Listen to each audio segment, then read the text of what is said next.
The entire neighborhood surveillance system crashed at 2 a.m. during an active police chase, and no one knew why until morning.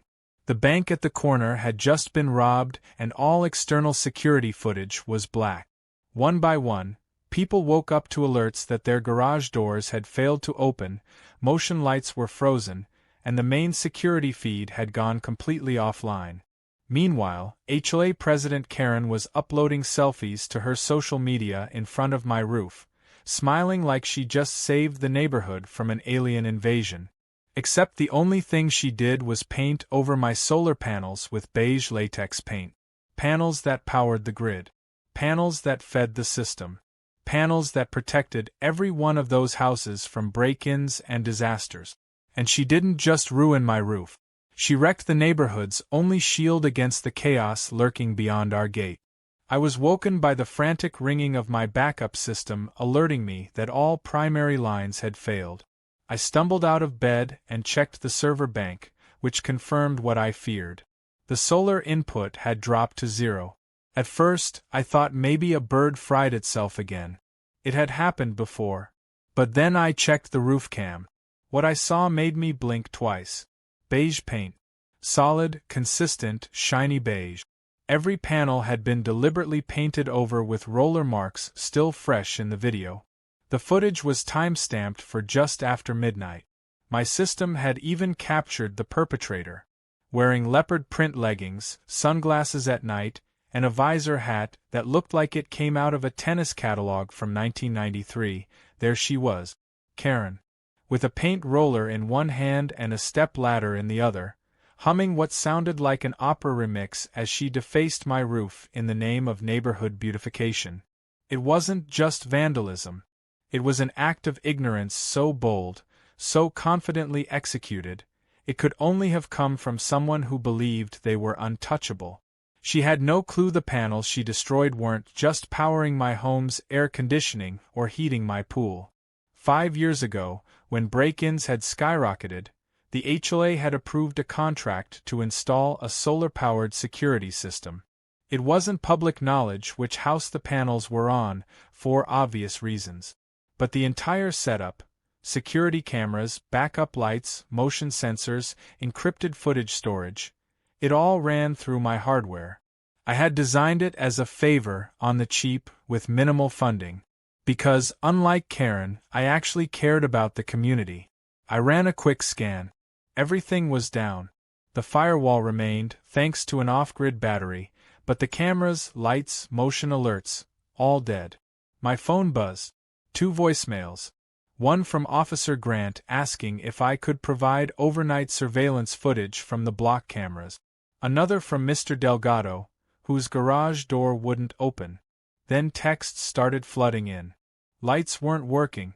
Alarms wouldn't reset. A dog went missing because an auto gate glitched open. Someone even reported their sprinkler system had sprayed for 3 hours non-stop. Meanwhile, Karen was still basking in likes and hearts online, captioning her post with neighborhood improvement hashtags and tagging the HOA in all cap. By sunrise, I was at her door. I wasn't mad yet. I was somewhere between disbelief and absurd amusement. She opened the door wearing a robe that looked like it belonged in a 1950s detergent commercial and greeted me with a proud grin. Before I could even speak, she raised a finger like a conductor about to cue the brass section.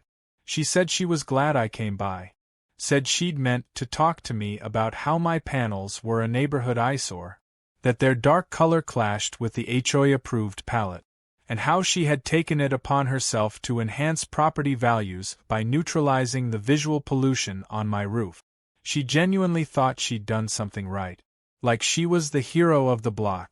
I told her calmly that those panels powered the entire surveillance grid.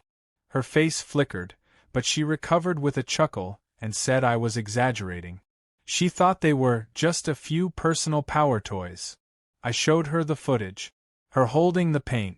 Her climbing the ladder. Her humming and talking to herself like she was on HGTV. Her smile faded. Then she did what Karens do best. She denied. Then she deflected. Then she attacked. She claimed the HOA had never officially approved any such sensitive grid, and if it existed, it was illegal for me to host something of that scale without public documentation. I told her I had the signed contract, buried somewhere in old files, signed by the previous board. She smirked and said, "Well, good luck finding it." And just like that, I knew. She didn't just paint the panels for aesthetics. She painted them because she wanted control. Because somewhere, somehow, she found out what they were for. And she wanted the system dead so she could replace it with something she could manage. Something she could manipulate. Something she could profit from. That's when the first of the neighbors arrived. Jack from 2 houses down had his phone out, furious that his daughter's room security camera had gone down in the night. Mrs. Lopez came running, saying their garage door glitched and nearly crushed their car. By the end of the hour, half the street was on my lawn. Karen stood there, red-faced but still trying to hold her ground, claiming she was acting in the interest of the community. That she was protecting home values and adhering to aesthetic standard. I didn't have the energy to argue. I told everyone to meet at the HOA building at 6 p.m. I would bring proof. Then I turned around and went straight to my basement, where I had kept a physical archive of HOA contracts, community security plans, and correspondence from back when people still used paper. What I found sent a chill down my spine. The contract was gone. The whole folder, in fact. But the space it used to occupy in my fireproof cabinet wasn't empty. In its place was a typed letter with no signature. It said that the Solar Surveillance Initiative had been cancelled and no longer fell under HOA protection. It looked official, but I hadn't written it, and I knew for a fact no one else had access to this cabinet. Unless someone broke in. Unless someone wanted that system to go dark, and made sure any paper trail connecting it to the HOA vanished overnight. Suddenly, this wasn't about Karen vandalizing my roof. It was about her covering something up. Something bigger. And I was going to find out what. Because the real question wasn't why she painted the panels. The real question was, what did she not want the cameras to see? The moment I stepped out of my basement, the air felt different, heavier, like the calm before a storm that only I could sense was coming. Neighbors were still gathered outside, pacing, whispering, pointing up at my painted-over roof, and then down at their phones, which now buzzed with system errors and frozen screens. Karen had retreated to her fortress of floral wallpaper and HOA trophies, but I knew this wasn't over. Not by a long shot. The question wasn't whether I could prove the solar panels' importance. The question was how deep Karen's meddling had gone, and who else had helped her scrub the truth. I went back into my home office and opened an encrypted backup drive I hadn't touched in months. I used to be paranoid. Years ago, after the system was built, I'd made sure every revision of every HOA security contract was scanned and stored digitally on multiple drives, each with its own layered password. That paranoia paid off. I found the original file. The HOA agreement, scanned and time-stamped, with digital signatures from every board member from 5 years ago. It detailed exactly what the system was for, how I was authorized to host it, and how the HOA had agreed to monthly payments for system maintenance. Those payments, of course, had stopped coming the moment Karen took over. The more I read, the more I realized this wasn't just Karen being Karen. This was a long con. She'd bided her time, letting the old board phase out. She volunteered to run a finance subcommittee, and then slowly wormed her way into HOA leadership. One by one, she isolated the old members. I remembered when the treasurer, a sweet retired librarian named Nora, suddenly moved away without notice. I'd always thought it was odd how her departure coincided with the HOA rules getting tighter, the fines getting higher, and the surveillance system payments going mysteriously delayed. Now it made sense. Nora hadn't wanted to deal with Karen's growing dictatorship. I pulled up my old emails and searched for Nora's last messages. They were standard fare at first, payment confirmations and schedule updates. But her final message stood out. It was short and strange, sent late at night. Dev, if things start going dark, trust what you built. Don't let them rewrite the truth. You'll know what to do. I read it twice. Then again. And I realized it wasn't paranoia. It was a warning. She knew what was coming. She knew someone was going to try and erase everything. At that point, I needed more than proof. I needed a witness. Someone who had been part of the original board. Someone still in town. I remembered Phil, the former vice president, who had once lived 3 streets over. He'd left the board after a public fight with Karen at a community cookout. Something about a landscaping bill she tried to double-charge. I found his number in an old contact sheet. I called him. He didn't answer. I called again. This time, he picked up. His voice was low, guarded, like someone who knew the sound of a storm long before it hit. He remembered me. He remembered the solar deal. But when I told him the panels had been painted over, he swore under his breath and said he wasn't surprised. He told me Karen had been campaigning for months before she officially took over.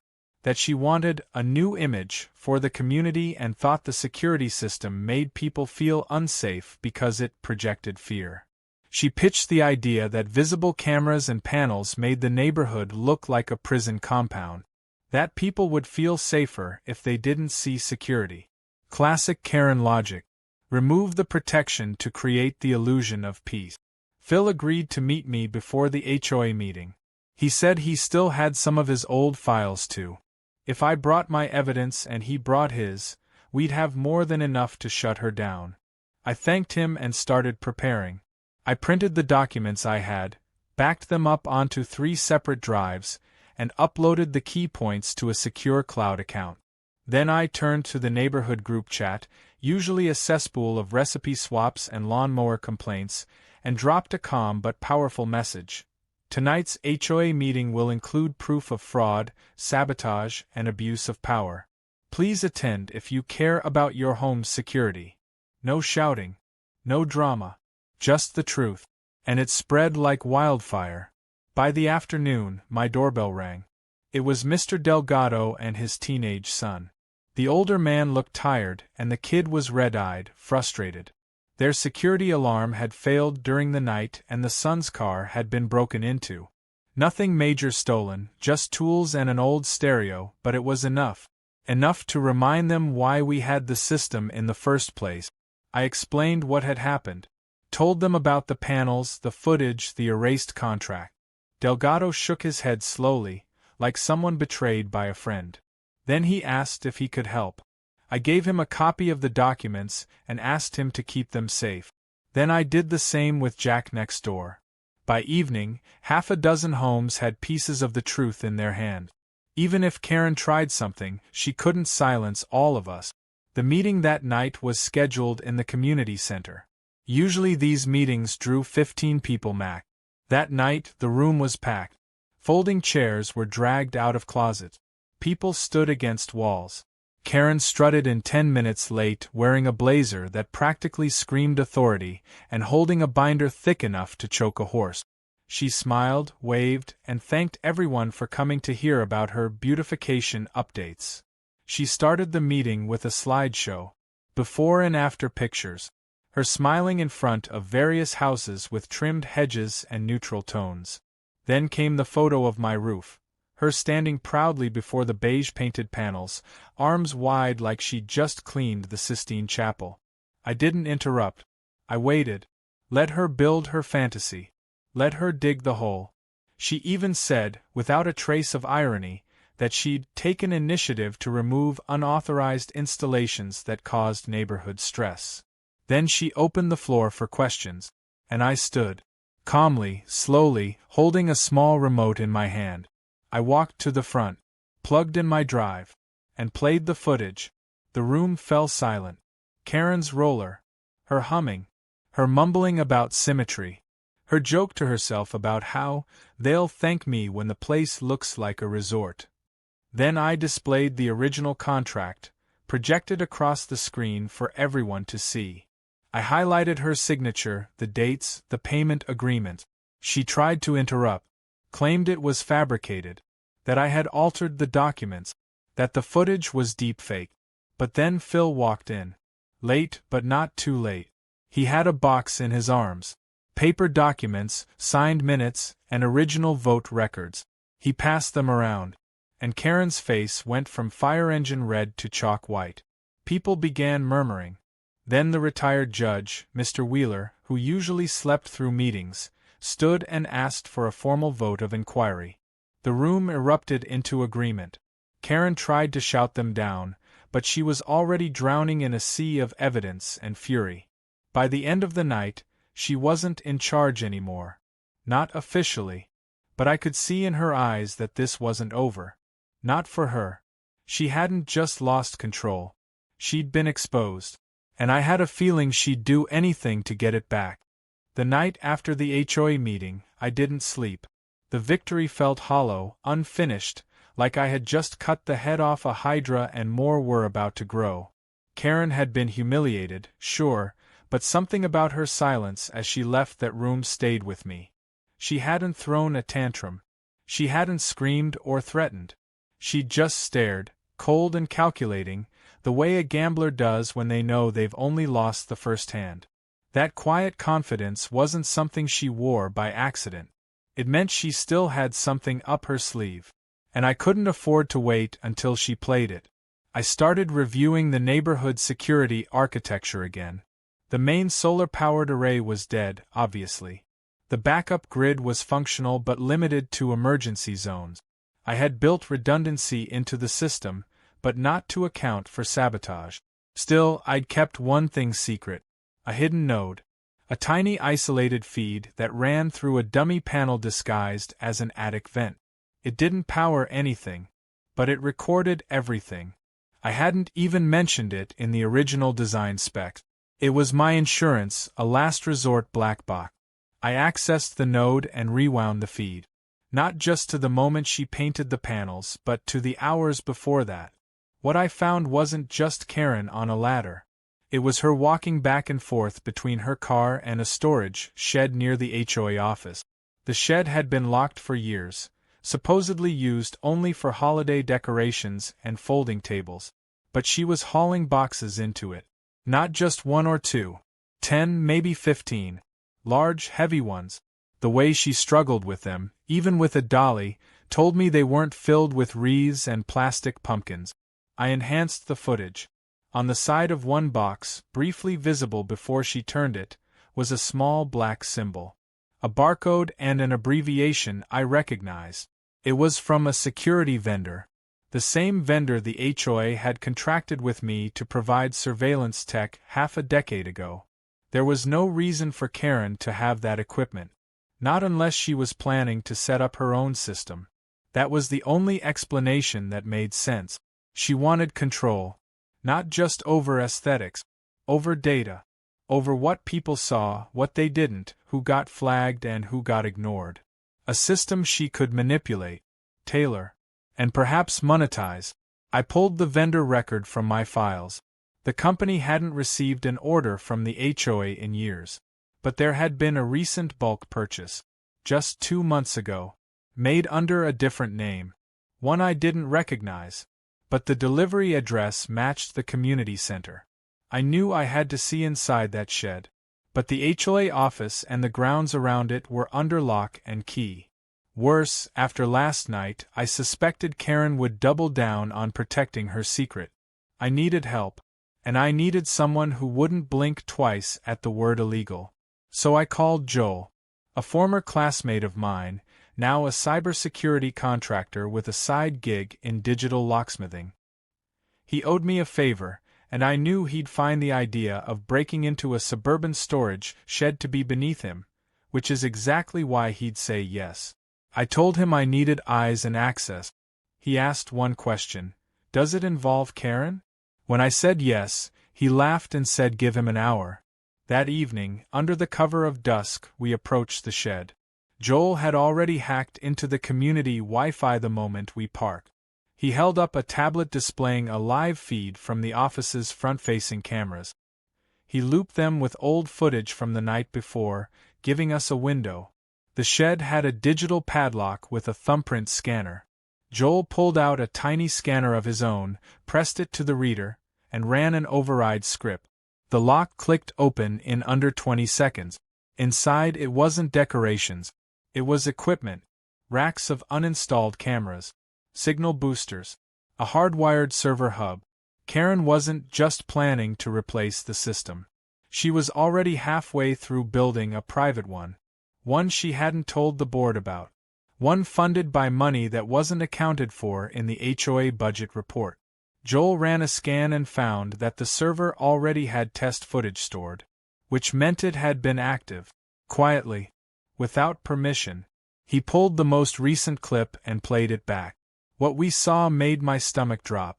It was a hidden camera feed from inside someone's backyard. Not mine. Not Joel's. But the Thompson family's backyard, including their young daughter playing by the pool. The camera angle was invasive, mounted high enough to see into their windows. The timestamp was from 3 days ago, and the folder it was in had dozens of similar clips. Karen had been spying on neighbors, recording them, without their knowledge, without consent, without legal clearance, and she had the footage stored on a private, unregistered system. Joel's voice was quiet but sharp. This wasn't HOA business. This was criminal. He began downloading the entire drive. We wore gloves, took photos, cataloged everything. We didn't touch a single item we didn't have to. When we left, we locked the shed exactly how we found it. But I knew we couldn't sit on this. Karen hadn't just overstepped. She had broken the law. And more importantly, she had violated the privacy of every person in this neighborhood. That gave me the leverage I needed. It wasn't just about restoring the solar panels anymore. It was about exposing everything she had done. I compiled the files into a report. I wrote a summary, attached video stills, timestamp logs, purchase receipts. I didn't send it to the HOA board. I sent it to the county compliance office and the local district attorney's office. I didn't name myself. I submitted it anonymously. But I made sure to copy the package and prepare a second version. That one I planned to present to the residents directly. Because I didn't want Karen to be fired quietly. I wanted her to be held accountable. In front of every family she had spied on. Every neighbor she had lied to. Every person she had manipulated. By the time morning came, I already had confirmation. The DA's office had received the package. An officer from the compliance board contacted me personally after tracing the footage to my original solar system layout. He asked if I'd be willing to give a full statement in person. I said yes. And then, just as I was about to hang up, he said something that confirmed everything I feared. They had been investigating Karen for months. I wasn't the first to file a complaint. I was just the first with real proof. Now it wasn't a question of whether she'd retaliate. It was when. And how hard. Because Karen had spent years building her little empire of beige fences and power plays. And she wasn't going to watch it burn without throwing everything she had left into the fire. I had uncovered the start of her surveillance scheme. But I was certain now there was more. Much more. And if I didn't find it first, she would. And she'd make sure I disappeared with it. By the next morning, the entire neighborhood was a buzz of whispers and sideways glances. Something had shifted. It wasn't just about the painted panels or the fried security system anymore. People could feel it in the air. The tension was sharp, like static before a lightning strike. Karen had always ruled with an iron clipboard and fake smiles, but now she was quieter, more deliberate. She wasn't hiding, not exactly, but she wasn't making her usual rounds either. No morning walks, no surprise inspections, no curtain-peeking surveillance. Which meant she knew something was coming. And I had no doubt she was preparing for it.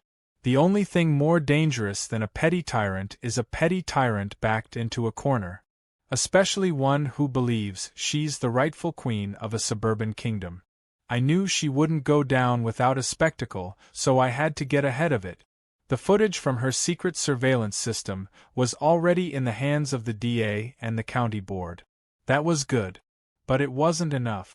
Because even if the law came for her, she would twist the story, flip the narrative, and drag me down with it. She had already started. That morning, flyers were posted on the neighborhood gates. Cheaply printed smear sheets accusing me of hacking the HOA system, misusing private data, and illegally spying on residents for personal profit. The wording was clever. Technically vague, but emotionally loaded. She didn't sign her name, of course. But we all knew where it came from. And the worst part? Some people believed it. Not because they trusted her more, but because fear spreads faster than truth. I saw it in my neighbor's eyes, the hesitation, the quiet suspicion. I couldn't blame them. If someone told me a resident had built a secret surveillance network and had footage of kids playing in their yards, I'd panic too. Karen had flipped the narrative, turned her crimes into my alleged sins. I had proof, but she had fear. And right now, fear was winning. I called an emergency meeting for the community that night. No HOA permission. Just a gathering. I printed every piece of evidence I had, photos of the shed, footage stills, inventory lists, system logs. I even got Joel to video record a statement verifying the equipment's existence and its connection to unauthorized feed. We used to work with law enforcement, so he knew exactly how to frame it without stepping into legal quicksand. I wasn't going to wait for the authorities to roll in weeks from now after their slow-moving wheels finished grinding. This had to be public. It had to be immediate. By 7 o'clock, the community center was full again. This time, it was standing room only. Word had spread faster than I expected. Even people who never showed up for anything, older couples who usually kept to themselves, families who traveled often, even teenagers who usually stayed out of HOA drama, all showed up. Karen was there too, sitting dead center in the front row like a queen about to watch a bad jester perform. Her expression was unreadable, calm and composed, hands folded in her lap like she had nothing to fear. I didn't start with accusations. I started with a confession. I explained the solar grid, how it had been approved years ago, how it had worked silently to protect the neighborhood, how I'd kept it running even when funding stopped.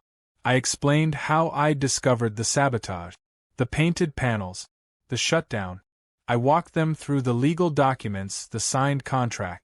Then I explained how I discovered the secret server. I made no guesses. I only spoke of facts, when, where, what. Then I showed the footage. Not the most invasive clips, just enough to make the point.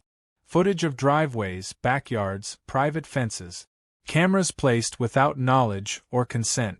I showed the timestamp, the equipment ID numbers, the link to the vendor purchase, all tied back to the HOA account and the storage shed under Karen's key. The room was silent.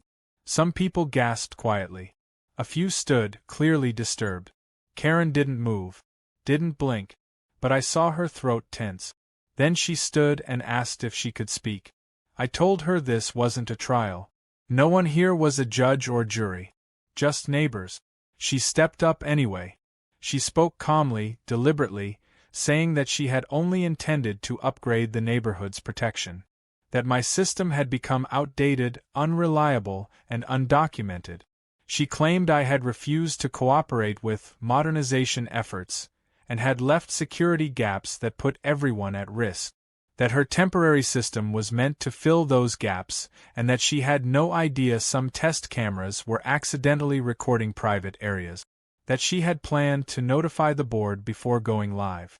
It was a good performance, measured, emotional, and just vague enough to plant doubt. But this time, she didn't have control, because people had already seen too much. A mom stood and asked how Karen could call it modernization when it was done in secret. A retired vet asked why none of the board had been informed if the system was so vital.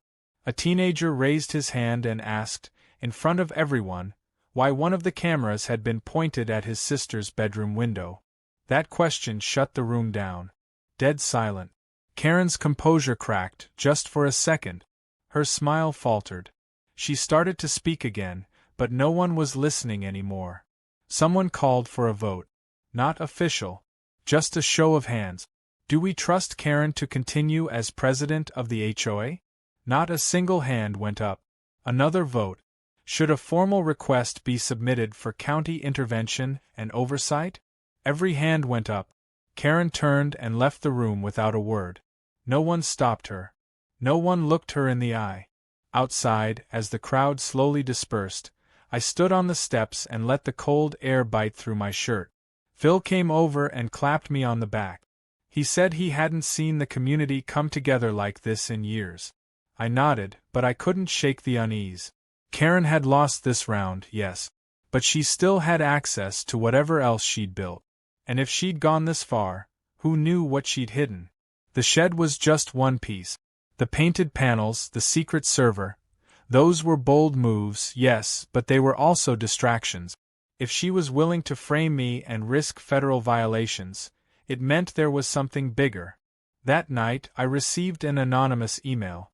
No subject, no text, just an attachment, a screenshot. It was from inside my house. Not a camera I installed. The angle was wrong.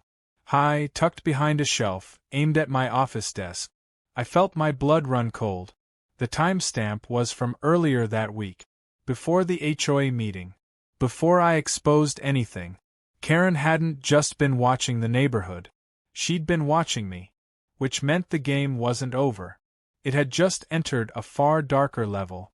And I was done playing defense. The image burned into my brain like a hot brand. My own office, my own desk, my private space, violated by a lens I never installed. I checked every crevice, every bookshelf, every piece of tech in the room. And there it was, tucked behind the bookshelf molding, a tiny camera barely larger than a paperclip. It was wireless, battery-operated, and well-positioned to catch everything I did at my desk. Karen hadn't just sabotaged the neighborhood. She had invaded my home. Not metaphorically, not politically, literally. She had crossed into criminal territory without hesitation, like she had nothing to lose and everything to gain. That was the final push. I wasn't going to let her fade into the background and scheme her way back to power. This wasn't just about solar panels anymore. It was about sending a message to anyone who thought they could manipulate, lie, and intimidate their way into control over other people's lives. I called Officer Grant from the sheriff's office and asked for an immediate visit. I didn't mention the camera in the email. I didn't want to tip Karen off through whatever systems she might still have running. When Grant arrived and saw the footage, the emails, and the camera itself, his expression changed from polite concern to professional urgency. He made 2 calls while still in my house, one to a judge and one to the County Cybercrimes Division. Within 48 hours, a warrant was approved to seize the contents of the HOA office, Karen's personal laptop, and the entire digital infrastructure hidden in the community storage shed. Karen tried to resist at first. She claimed it was all a setup, a male neighbor trying to destroy a successful woman out of jealousy. But the camera in my house sealed it. There was no HOA jurisdiction that could justify planting surveillance equipment inside a resident's private home. The police searched her house and found not only blueprints for the hidden cameras but also drafts of scripts she had planned to use at future HOA meetings to spin narratives about multiple residents. She had folders labeled by address. Mine was labeled Rogue Engineer. One folder was labeled Election Insurance. Inside it was a detailed strategy to install sympathetic HOA board members by threatening code violations and offering to waive them in exchange for vote. She had created a shadow government under the HOA's banner. A system not just of surveillance, but of manipulation. She planned to use footage to blackmail, spin stories, crush opposition, and even profit from third-party security companies she quietly invested in. It was a level of corruption nobody expected from a woman whose greatest claim to fame used to be winning Best Lawn in 2019. The county board moved fast. Within a week, she was formally charged with multiple counts of illegal surveillance, fraud, harassment, and misuse of HOA funds. But even with her gone, the damage lingered. People didn't trust each other the way they used to. Neighbors kept their curtains drawn tighter, their doors locked earlier. I couldn't blame them. Still, something incredible happened in the wake of her downfall. The community began to rebuild. Not just the security grid, but the actual spirit of trust and cooperation that had been suffocated under her rule. Phil was appointed as interim HOA president, and several old board members returned, including Nora, who came back from Florida after hearing what had happened. She told me she never wanted to leave in the first place, but Karen had threatened to report her for mishandling funds, a lie, of course, but one that scared her into silence. I helped reinstall a new solar grid, this time one that didn't depend solely on my house. We distributed the load across 4 rooftops, each homeowner volunteering after understanding how the system worked. No more secret. No more blind trust. Full transparency. We also created a rotating oversight committee. Anyone in the community could volunteer for a 3-month term to review HOA activities, budgets, and security procedures. It wasn't perfect, but it was a start. And the biggest surprise of all came from the Thompsons, whose backyard had been one of the most violated.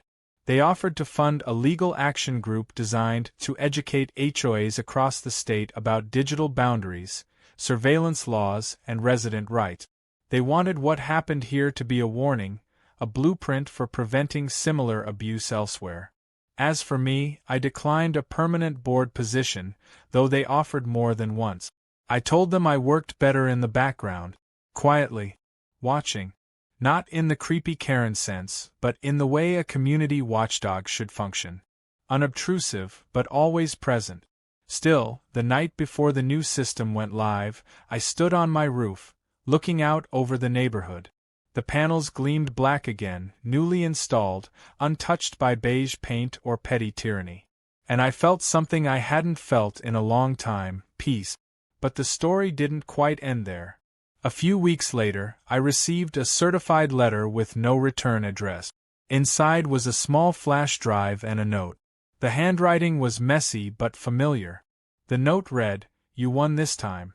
But I wasn't working alone. My stomach turned as I plugged in the drive. It contained a list, a spreadsheet, names, emails, phone numbers, HOA leaders across other communities, and one tab labeled Mutual Interests. Vendor contract, shared login credentials, security firms. Karen wasn't just building something for our street. She was part of a bigger plan, a network, possibly others trying to use the HOA system across neighborhoods to create pockets of invisible control. I didn't know if the letter was a bluff or a breadcrumb, but I knew I couldn't ignore it. So I contacted the DA again. I turned over the drive. And I told them everything. That night, I walked through the neighborhood like I used to. Quietly, calmly. Dogs barked. Sprinklers clicked on. Porch lights flickered. Kids rode scooters past as parents waved from lawn chairs. The neighborhood was breathing again. And even though a shadow still lingered on the edge of the map, I knew this place was finally safe. Not because of any one system, but because the people had seen what silence leads to. And they weren't about to let it happen again. Sometimes, justice doesn't come with sirens or courtroom drama. Sometimes, it's just a neighbor standing up at the right moment, saying no more. And this time, that neighbor had a solar-powered grid, 3 backup drives, and a very long memory.